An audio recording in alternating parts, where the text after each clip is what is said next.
Je reviens pour te parler de ce livre. Tu te souviens, je t'avais fait une vidéo la dernière fois où je t'expliquais le concept du livre et puis je te parlais des 7 premières questions et je t'avais dit que je te referais des vidéos pour te dire les 7 questions d'après. Donc voilà, si jamais c'est la première fois que tu vois ma vidéo sur ce livre-là, je te réexplique vite fait le concept. En gros, c'est un livre journal qui te pose des questions tous les jours pendant 5 ans. Et en fait, donc pendant toute l'année, il te pose une question par jour à laquelle tu réponds, et puis l'année d'après tu réponds, et l'année d'après, machin, et le but du jeu c'est au bout de 5 ans de pouvoir faire un bilan et de voir question par question comment tu as évolué. Voilà, et j'avais dit si ça vous plaît, je vous posterai toutes les semaines ma semaine en question. Voilà. Alors, donc la dernière fois c'était arrêté au 7 janvier, donc on va commencer avec le 8 janvier. Alors le 8 janvier, la question c'était quelle est la chanson qui tourne en boucle dans ta tête? Alors, la chanson qui tourne en boucle dans ma tête, c'est l'Hétéra de Camilla Jordana. La chanson qui commence par Mon amour tu me manques, ça fait longtemps que tu te planques. J'ai pas vu à l'horizon se pointer ton mignon, blablabla. Bon, j'adore ces albums, ces 2 albums, énormément. Donc voilà, c'est ça. Alors, le 9 janvier, est-ce que tu as passé une journée ordinaire? Pourquoi et pourquoi pas? Donc j'ai marqué que c'était une journée tout à fait ordinaire, si ce n'est qu'aujourd'hui, je suis devenue une fille bento et gobi et j'ai mangé au resto avec ma pote Samira. Ah oui.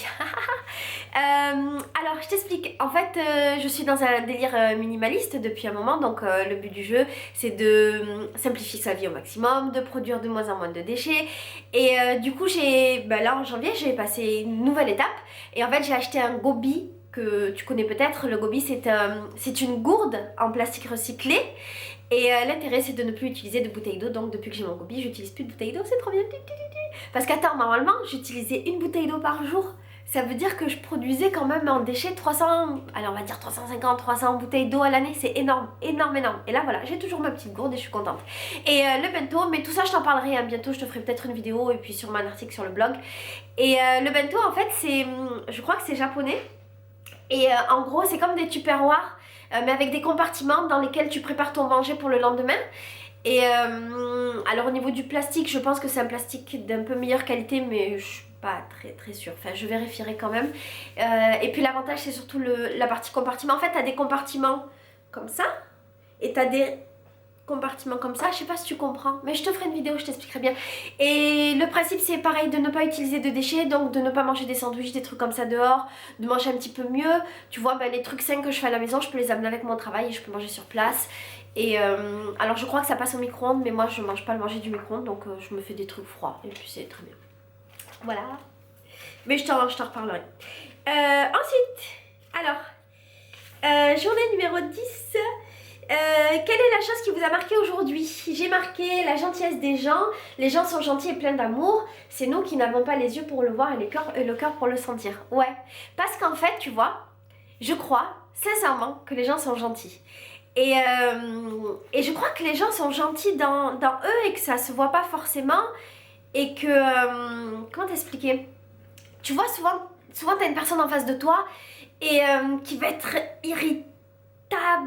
pas irritable, qui va t'irriter à toi, qui va être insupportable, qui va pas être spécialement agréable, qui peut être agressive, et tu vas t'arrêter à ça. Et en fait moi j'ai tendance à croire que derrière ça les gens sont quand même gentils, et je réalise des expériences en ce moment sur un autre blog, je vais t'en parler là vite fait. Je réalise des expériences qui me font réellement croire que l'humain est un être gentil et qu'il a plein d'amour en lui, et c'est juste que peut-être il le sait pas, ou peut-être qu'il sait pas comment l'exprimer, ou peut-être qu'il s'aime pas assez pour être capable d'en donner, parce que tu peux pas donner ce que t'as pas, et donc si t'as pas reçu beaucoup d'amour, ou si t'as pas beaucoup d'amour pour toi-même, c'est difficile d'en donner. Mais je crois que profondément les gens sont gentils et que l'être humain est bon.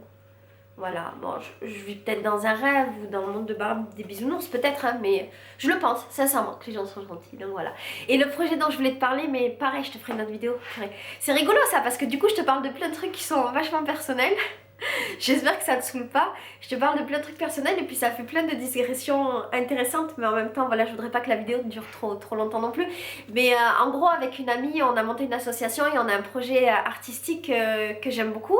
Et en fait, depuis 3 ans, on interroge des gens partout dans le monde et on leur pose une vingtaine de questions. C'est toujours les mêmes et puis c'est des questions qui parlent de l'amour, du bonheur, de la vie. Qu'est-ce qui te rend heureux? Qu'est-ce que c'est le bonheur pour toi? Est-ce que tu penses que tu as une mission? Quelle est ta mission? Blablabla. Et en fait, on essaye de dresser une sorte de cartographie du bonheur. Voilà, qu'est-ce que c'est le bonheur dans le monde? Qu'est-ce que c'est le bonheur dans le monde? Oui, c'est ça. Et ce qui est intéressant, c'est qu'en fait, on se rend compte à chaque interview d'à quel point les gens sont beaux. Voilà, c'est la conclusion de mes 3 ans d'interview et des 3 ans d'interview d'Anaïs, c'est que les gens sont beaux, les gens sont bons et ils ont beaucoup de lumière en eux, sauf que on le voit pas forcément parce que dans les sociétés dans lesquelles on vit, c'est pas quelque chose qui est spécialement mis en avant et valorisé. Mais ouais, les gens, quand on gratte, les gens sont beaux. Bon, voilà. Et si jamais ça t'intéresse, le site internet s'appelle bygalaproject.com. Et il y a plein de témoignages qui sont en ligne. On en a une centaine encore sous le coude qu'on doit enregistrer. Et voilà, c'est un projet qui est super intéressant. Voilà. J'arrête de te raconter ma vie, mais va voir le site, je te mettrai le lien en barre d'infos. J'aime bien ce projet. Alors, ensuite, aujourd'hui, qu'avez-vous perdu? J'ai marqué du temps sur Facebook. Ouais, je passe trop de temps sur Facebook. Voilà, sans commentaire.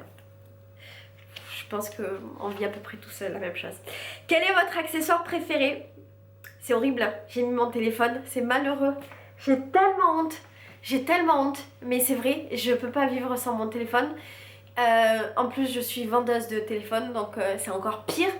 Et c'est horrible parce que tu vois, je suis dans un délire minimaliste, bio et compagnie, puis en même temps, je suis complètement esclave de la technologie. Je suis esclave de mon iPhone et de mon ordinateur, de mon Mac.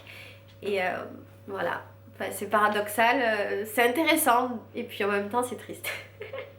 Alors, le 13 janvier, la destination idéale pour votre prochain voyage. J'avais marqué la Patagonie, mais ce que je savais pas, c'est que quelques jours après, j'allais y aller. Je savais pas du tout, c'est génial, sur un coup de tête, une semaine après, je suis partie en Patagonie à moi.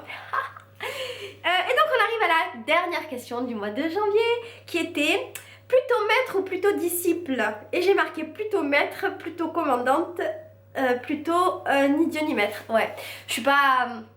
Quand il y a un groupe, je suis pas la commandante du groupe, mais je suis pas non plus la suiveuse. Voilà, je préfère être seule et être ma propre commandante plutôt qu'être dans un groupe. Donc c'est pour ça que je crois que je suis plutôt maître que disciple.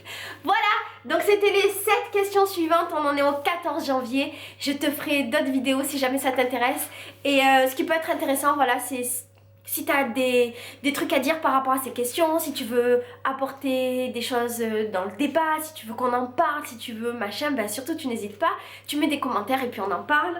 Et puis surtout tu me dis si tu aimes bien ce type de vidéo, si ça vaut le coup que j'en fasse, ou si tu trouves ça tellement ennuyeux que je raconte ma vie que vaut mieux que je fasse autre chose, comme par exemple, je sais pas moi, fabriquer des robes en sac poubelle, pourquoi pas. Bon voilà, je te fais plein de bisous, moi je te fais la suite, ciao.